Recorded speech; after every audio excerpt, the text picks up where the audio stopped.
Welcome to Bite Size, where I try my best to explain a character to you in about 2 minutes, with a little help from animation.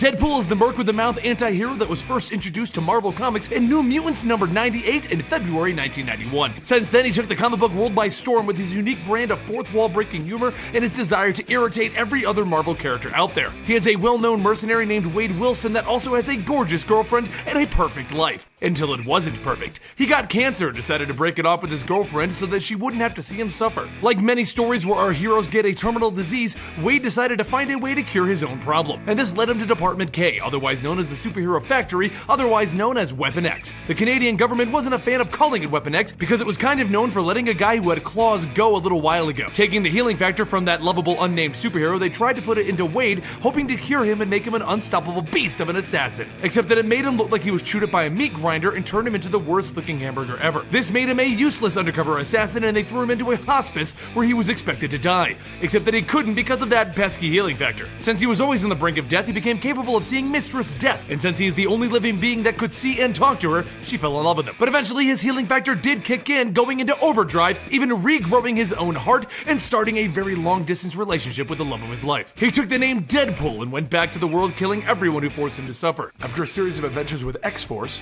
and Cable, a bossy guy from the future, he eventually gained immortality through a curse from Thanos. I get the whole keeping Deadpool from his lover thing, but how is this really a curse? Eventually we learned more origin facts about Deadpool, such as him having a daughter named Ellie, killing his own parents, and that he is even better besties with Captain America than we originally thought. He also eventually marries Dracula's potential bride by taking her for himself, fights an evil clone of himself made up of body parts that fell off of him a while back, and then the end of the world happened and now he's reborn as a millionaire funding the Avengers as of 2016. And that is Deadpool bite-sized. Now you know everything so that you can be the cool guy.